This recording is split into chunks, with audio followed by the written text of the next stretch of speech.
एक ऐसी दुनिया जिसमें एक तरफ इंसान तो दूसरी तरफ परियों का वास है, लेकिन परियों की विरासत को हथियाने की लालच में बेरहम इंसानों ने एक ऐसे जादुई पाउडर वाले हथियार की खोज कर ली है जिसके संपर्क में आते ही परियों की जान चली जाती है। और शादी अटेंड करने के बहाने एक कमरे में बुलाकर इंसान उन मैजिकल क्रिएचर्स पर ये पाउडर छिड़ककर इनकी धीरे धीरे जान ले रहे हैं। लेकिन क्या उनकी लीडर और सबसे ताकतवर परी उन्हें इस मुश्किल से बाहर निकाल पाएगी, या फिर खुद भी उस हथियार के संपर्क में आकर राख का ढेर बन जाएगी? जानने के लिए बने रहिए हमारे साथ मलेफिसेंट मिस्ट्रेस ऑफ इविल मूवी की इस दिलचस्प कहानी में। कहानी की शुरुआत में हम 3 आदमियों को देखते हैं जो मूर्स के मैजिकल फॉरेस्ट में से क्रिएचर्स को चुराने पहुंचते हैं। लेकिन तभी एक डार्क फिगर आती है जो इनमें से 2 को पकड़कर मार देती है। लेकिन तीसरा आदमी अपने साथ एक छोटे से प्राणी और रोशनी की तरह चमकने वाले रूहानी फूल को ले जाने में कामयाब हो जाता है और पास के राज्य के महल में जाकर उसका सौदा करता है। दूसरी तरफ हम मेलेफिसेंट और ऑरोरा को देखते हैं। आज से 5 साल पहले मेलेफिसेंट ने अपने सच्चे प्यार की बदौलत ऑरोरा को खुद के दिए श्राप से ही मुक्ति दिलवाई थी और फिर अपने इस मैजिकल फॉरेस्ट की क्वीन बना दिया था। वहीं ऑरोरा भी मेलेफिसेंट को अपनी गॉड मदर मानती है। आगे बढ़ने से पहले दोस्तों, अगर आपने इस कहानी का पहला पार्ट नहीं देखा तो डिस्क्रिप्शन में दी गई लिंक से पहले उसे जरूर देखिए। चलिए अब स्टोरी पर वापस आते हैं। तो ऑरोरा बड़ी हो चुकी है और वो एक क्वीन की तरह जंगल के मसले सुलझा रही होती है। तभी वहाँ प्रिंस फिलिप आ पहुँचता है जिससे ऑरोरा 5 साल पहले मिली थी और अब वो ऑरोरा को शादी के लिए प्रपोज कर देता है, जो सुनकर ऑरोरा भी हाँ बोल देती है। ये देखकर कौआ-डियावल मेलेफिसेंट के पास जाकर इस बात की खबर देता है, जो सुनकर मेलेफिसेंट ऑरोरा के पास जाकर उसे समझाने की कोशिश करती है कि फिलिप एक इंसान है और इंसान हमेशा धोखा देते हैं और तुम्हारे पिता ने भी मुझे धोखा देकर मेरे पर काट दिए थे। लेकिन ऑरोरा उसे मना लेती है। यहाँ प्रिंस फिलिप भी अपने राजमहल में जाकर पिता किंग जॉन को ये बात बताता है तो वो काफी खुश होते हैं, क्योंकि वो चाहते हैं कि परियों का जंगल और उनका राज्य एक हो जाए। लेकिन फिलिप की मदर क्वीन इंग्रेस इस बात से खुश नहीं होती। हालांकि अपने बेटे की खुशी के लिए वो मान जाती है और कहती है कि हमारी बहू ऑरोरा और उसकी गॉड मदर मेलेफिसेंट को खाने पर बुलाओ। जिसके बाद ऑरोरा और मेलेफिसेंट किंग के महल में खाने के लिए आते हैं, जिन्हें देख क्वीन खुश होने का दिखावा करती है, लेकिन अंदर ही अंदर वो मूर्स के हर एक निवासी से नफरत करती है।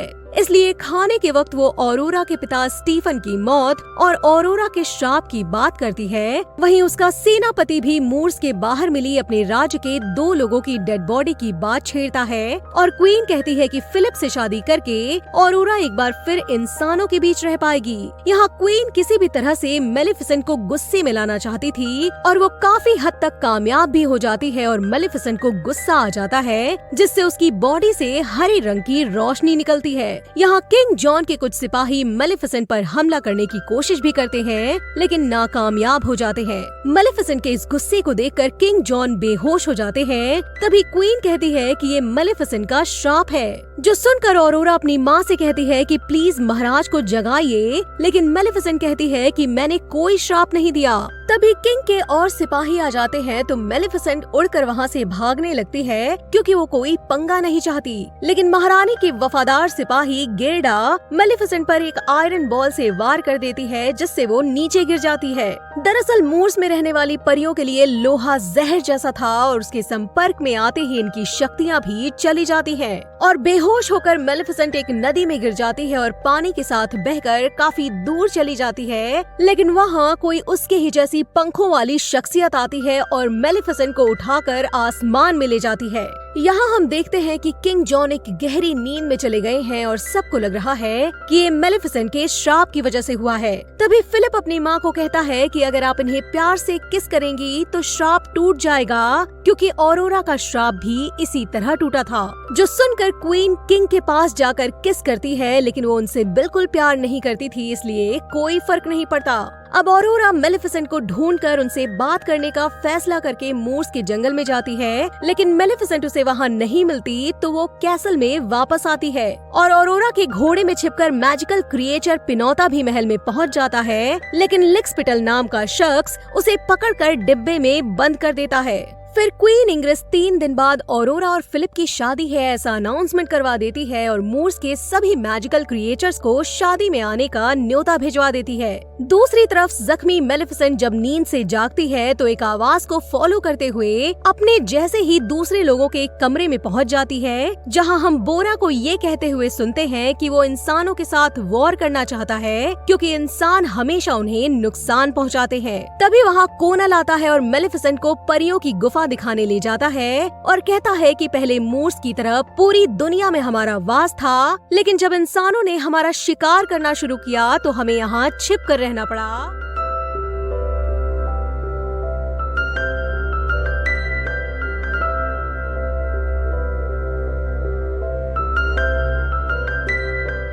ये देखकर मेलेफिसेंट चौंक जाती है। फिर कोनल उसे एक बहुत बड़े पक्षी फीनिक्स का कंकाल दिखाने ले जाता है और बताता है कि हम लोगों की शुरुआत इसी पक्षी से हुई थी और तुम इनके खून की आखिरी वंशज हो और तुम्हारे जितना पावरफुल कोई नहीं है। तुमने ऑरोरा जो कि एक इंसान थे उसे अपनी बेटी माना और मूर्स की रानी बनाया, जो कि काफी खास बात है। हम इंसानों के साथ अमन चाहते हैं ताकि हमारी प्रजाति के लोग बचे रहें। तो मेलेफिसेंट उसे कहती है कि ऑरोरा मेरी बेटी नहीं है क्योंकि उसने दुश्मन का साथ दिया।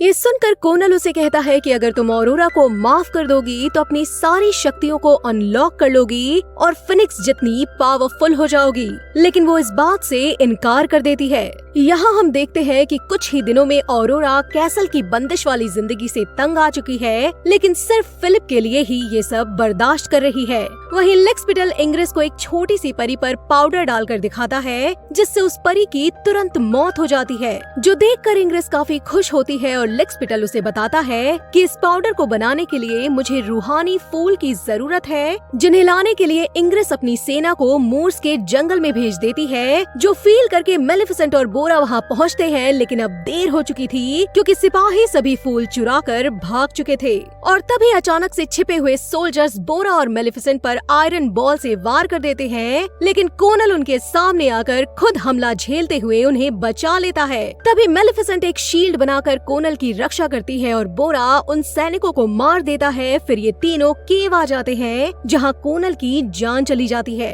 अगले दिन सुबह मूर्स के सारे क्रिएचर्स ऑरोरा की शादी अटेंड करने के लिए महल में पहुँचते हैं, लेकिन सिपाही डियावल को अंदर नहीं आने देते। वहीं महल में भी इन क्रिएचर्स के अलावा कोई नहीं होता। इधर फिलिप अपनी माँ से मिला फूल लेकर ऑरोरा को देने आता है और अपने ही जंगल का फूल देखकर ऑरोरा को शक होता है और वो इंग्रेस को ढूंढती हुई लिक्सपिटल के सीक्रेट रूम तक पहुँच जाती है और उस चरखे की नीडल देखती है जिससे उसे कर्स लगा था। फिर ऑरोरा जैसे ही उस नीडल के पास जाती है तो उसे दिखता है कि क्वीन ने खुद उस नीडल की मदद से किंग को श्रापित किया था और मेलेफिसेंट को फंसाया था, जिसके बाद ऑरोरा रूम में कैद परियों और बाकी जानवरों को आजाद करने के लिए आगे बढ़ती है, लेकिन लिक्सपिटल उसे रोकने की कोशिश करता है। इतने में वहाँ इंग्रेस आ जाती है और लिक्सपिटल भाग जाता है। फिर इंग्रेस ऑरोरा को बताती है कि जब वो छोटी थी तो उसके और मूर्स राज्य की सीमा एक दूसरे से जुड़ी हुई थी। तभी उनकी फसल खराब होने की वजह से उनका राज्य तबाह हो गया, लेकिन मूर्स में सब कुछ था। तो मेरे पिताजी ने मेरे भाई को उनसे मदद मांगने के लिए भेजा,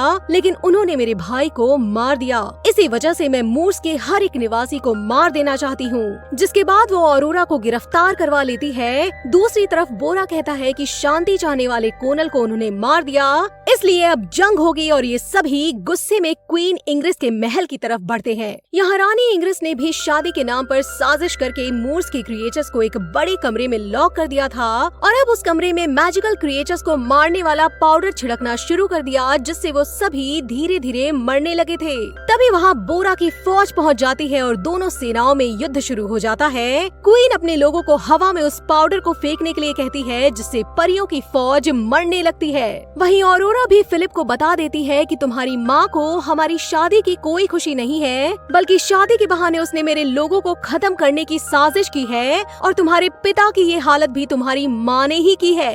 वहीं कोनल की मौत के बाद मेलिफिसेंट भी जंग के मैदान में उतर आती है और अपनी शक्तियों से इंसानों को हराना शुरू कर देती है और अपने कौवे डियावल को भालू बना देती है, जिससे वो दरवाजा तोड़कर मूर्स के लोगों को बचा लेता है।